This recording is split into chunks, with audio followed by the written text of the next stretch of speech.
Hey guys, my name is Ryan and welcome to Overwatch Central. So Moira is one of the most popular heroes in the game, especially with the support category. But nobody's really spoken about how to play her, especially in the highest tiers.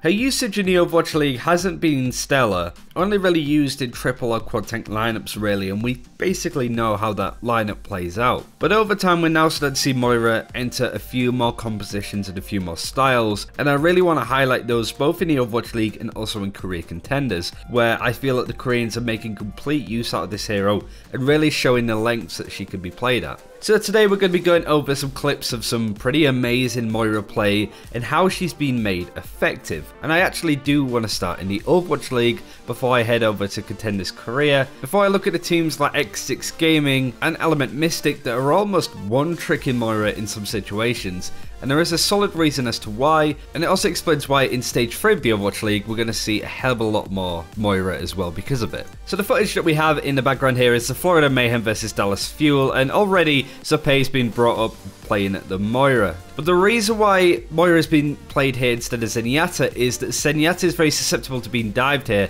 So this is like a full sort of like complete dive of characters. All of these heroes to an extent can look after themselves and keep themselves alive. Lucio can peel for himself, Moira can peel for themselves. And obviously if you're diving, which is what Dallas Fuel are trying to do with their lineup, who do you really dive on Florida Mayhem in this situation? And that really highlights where Moira is incredibly good. She loves a scrappy fight. She loves to be thrown on the point where nobody's really sure what they're doing because she can look after herself and also put out a good amount of damage. We even see Effect and Mickey trying to dive onto Zuppe, but they just blink out to the back, and actually we start to see Zuppe doing a little bit of damage to Effect in the top left if you pay attention. Not only was he able to deal with the pressure of the dive coming in, he also scared away a Tracer as a support. Watching for it again, Florida Mayhem just wait until all their cooldown abilities are online, the speed boost comes through, and they basically just try and blink through, stagger the fight a little bit, keep everybody alive, and wait for the opportunity to get a pick. Taimu goes down with Tavik, and then it's just a case of fight on the point. Everybody can get there on this Mayhem lineup fairly easily,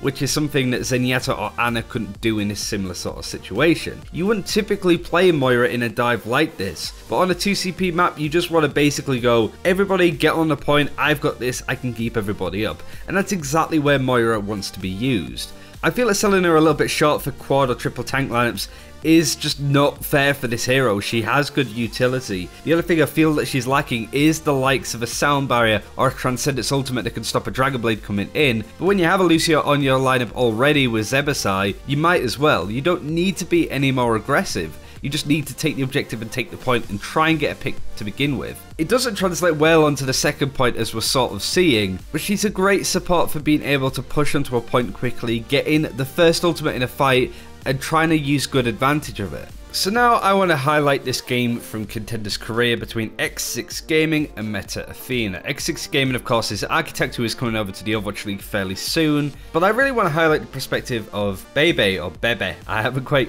worked out how to pronounce their name. I guess Bebe would be the obvious one. Imagine him and Baby Bay on a team together, that'd be interesting. But regardless, X6 Gaming pretty much stomped Meta Athena in this game altogether. And Bebe on this Moira does a terrific job, but I do want you to pay attention to how many coalescences Bebe gets in this fight. They take control of the point, pushing back Meta Athena, and they aggressively push out with coalescence. The map also works with how Moira wants to play on this, just because of the diameter and the area of control and your effective range as Moira as well. The aggressive coalescence comes through, not only getting picks, but also keeping the team alive as well, allowing X6 Gaming to farm a few more ults of their own as well. But why is Moira being used more in the Korean scene than say like NA and EU contenders, and how? Well, it actually has to do a lot with a hero that's two spaces away from Moira on the top left. And as I mentioned, Architect, he's playing a lot of Sombra, and Sombra and Moira have a really good synergy with being able to eliminate and take down certain targets with Moira's right click, but also the fact that Sombra kind of shuts down Zenyatta or Ana with the EMP, and Moira to an extent can keep herself alive. Remember when I said about Bebe having a lot of coalescences?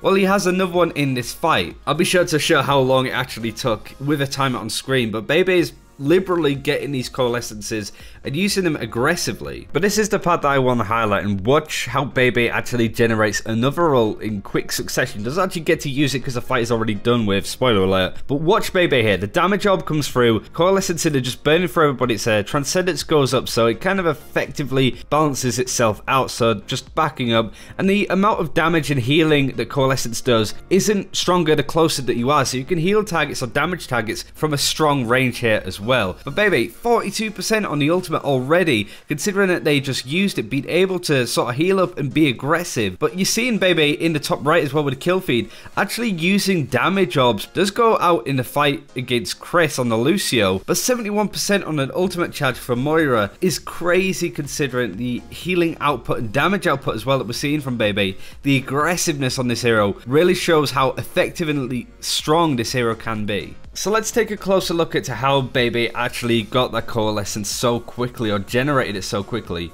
Uses the damage orb aggressively in this fight, bringing the coalescence out, so obviously there's no ult charge to be gained here. But just to back out, coalescence gets used, instantly throwing out a healing orb, putting out healing onto the tanks. And as you see with No Smite, he's taking a ton of damage, but it's still kept up by Bebe here. So a good portion of it is keeping the tanks alive. You also have the sound barrier, which doesn't get used because Roki goes down from an enemy's tactical visor. But Bebe is still trying to generate healing onto the tanks and keeping themselves alive as much as possible. But unfortunately, it's not enough to take them down. So a good portion of it is just throwing out healing orbs for your team, protecting them, but also knowing when to be aggressive with the DPS ones. It's very difficult to get the full amount of healing, the 300 healing that a biotic healing orb can actually do. So being able to find that balance between able to throw out some damage to gain ult charge, not realistically kill anybody, versus throwing out a healing orb and keeping your team alive, is pivotal to getting your ultimate quickly. And as we saw there, X6 Gaming never really looked troubled by anything that Meta or Athena would throw at them. So again, to reiterate, why we're going to see more Moira in Season 3 for the Overwatch League? Well, the Sombra buffs never actually went through for Stage 2, so we're going to see the new playstyle of Sombra where she's much more aggressive, she doesn't gain ult charge from the health packs anymore, so it means that she's been used much more as a DPS, being able to get the EMP and basically make Zenyatta's life a little bit more difficult. Not only is he more susceptible to being dived from you, but when you EMP him as well, you take off 2/3 of his health in shield as well, meaning that he's very much a sitting duck. Moira has the ability to look after themselves a little bit more, and as you saw from the Florida Mayhem footage that we used, she's great in those situations where you want a scrap on a point, and we all know the games that we can have in our ladder matches, all the way from, I'd say, GM, all the way down to our silver games, where fights are never going to be as coordinated as they are in the Overwatch League. And often that can upset people, like, why are you bringing up what the pros are doing when I'm still here in plat? I can't take the knowledge and experience of these players and implement them into my own game, regardless of how good I am, because the rest of my team won't be. Well, Moira is a very good hero at being able to do that. She's so versatile, flexible, and can look after herself and her team so well that you can maybe play her everywhere.